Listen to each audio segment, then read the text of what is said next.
Hello folks, hope you have seen my previous video of exercise 1.5 where we just started about the concept of surds. We had seen what surds are. Surds are a type of irrational numbers. What are their properties? We briefly went through the properties. That is what we did in our previous video. Now this video we are taking the question number 2 of the exercise 1.5.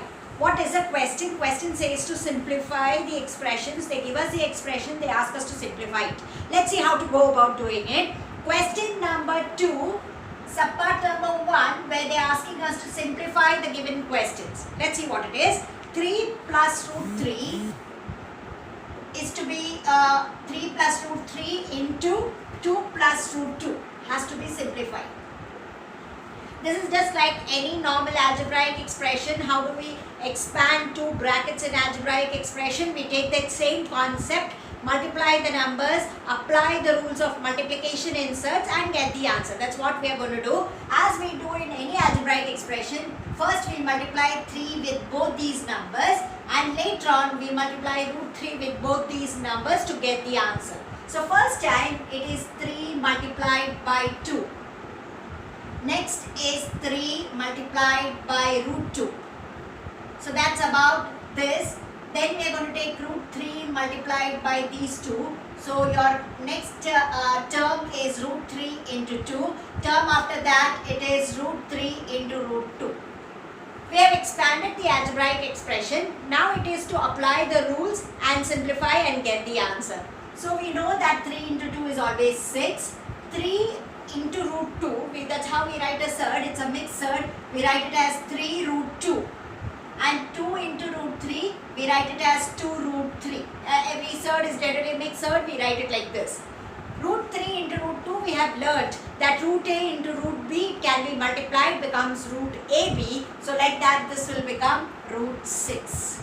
Now this is your answer. We cannot simplify it any further. Why? Because these surds are all different surds. None of them are like surds. If they are like surds, we could have simplified it. But because they are not like surds, we are not able to simplify it. And this becomes your answer.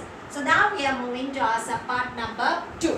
Let's see what is it up there. They say that it is 3 plus root 3 to be multiplied by 3 minus root 3.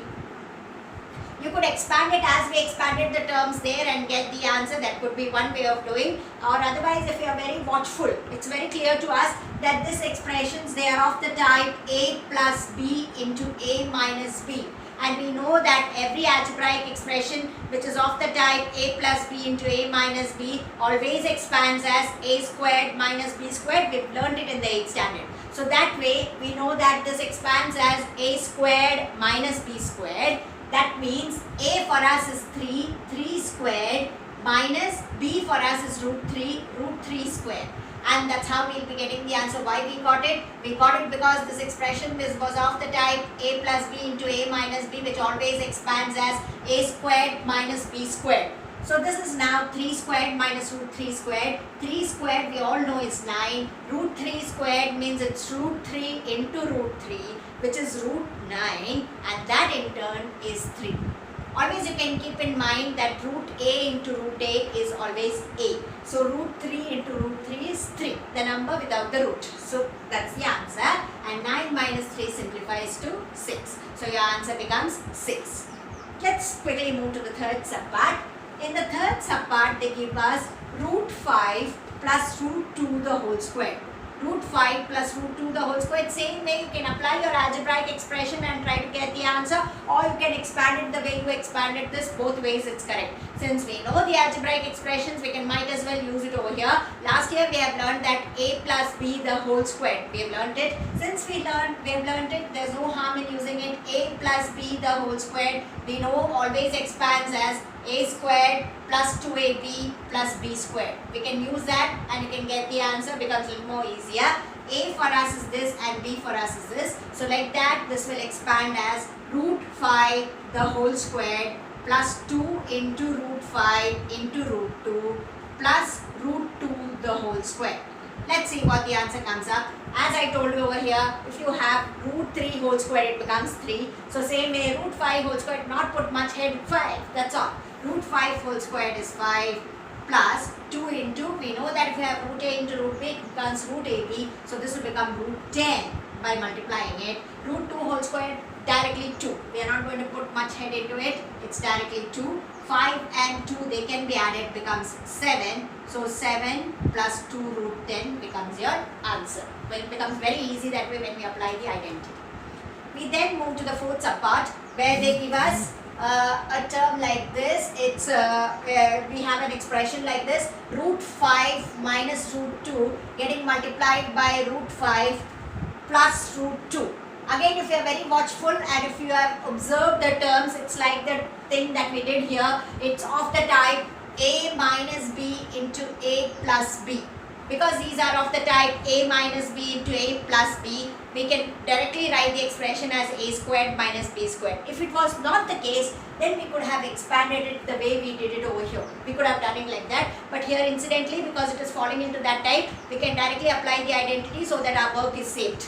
So this becomes everything that is of the type a plus b or a minus b into a plus b. It always expands as a squared minus b squared. Like that, this will become root 5 whole squared minus root 2 whole squared. We have learned that root 5 whole squared will not put much head, directly call it as 5. Root 2 whole squared, directly call it as 2.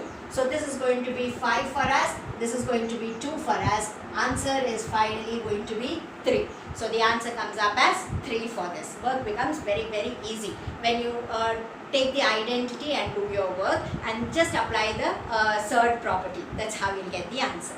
That's our question number 2. Now we move to the question number 3. It's a very good question. Something that will trigger your thought process. It says that recall that pi is defined as a ratio of the circumference and the diameter. Yeah, from time immemorial we've been learning that pi is circumference by diameter, pi equal to c by d, where c stands for circumference and d stands for the diameter of the circle that we are considering. So because this is the case, that is pi equal to c by d. This seems to contradict the fact that pi is irrational. How will you resolve this contradiction? Idea is the question, sometimes we fail to understand what the question says. So let's understand the question. Question says that we have learned that pi is irrational, but we know that pi can be written as c by d. When we are writing it as c by d, it is as though in a p by q form. And we have learned that anything that is in p by q form where q is not equal to 0 generally is a rational number. So because that is the case, it looks as though that left hand side is irrational and right hand side is rational. So there is some kind of contradiction arising. So that is what the question is asking. Is there a contradiction? If it is, like, why is that coming up? Why is there a p by q form here and things like that? So how do we resolve this contradiction? Is we know that pi is c by d. It's true that pi is c by d. But when we actually take the value of the circumference and when we actually take the diameter's value from a circle and try to substitute it, we will definitely be getting, on substitution and on dividing, we will be definitely getting an irrational number. We will never be getting a rational number. So just because it is in that expression form does not necessarily mean that it will be a rational number. So though it looks like a rational number, it's not a rational number. On actual substitution, it can be verified that it is an irrational number. So that's how we have to resolve this issue. So we can write that though c by d appears to be a rational number,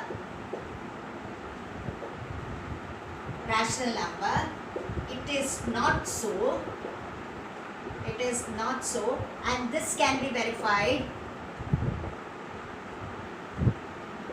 by actually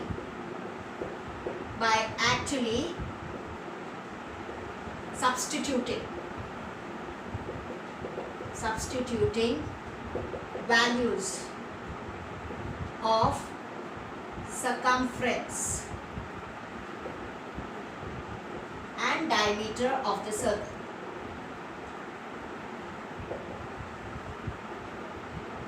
So it's just that appearances are faulty, we sometimes say, just like that.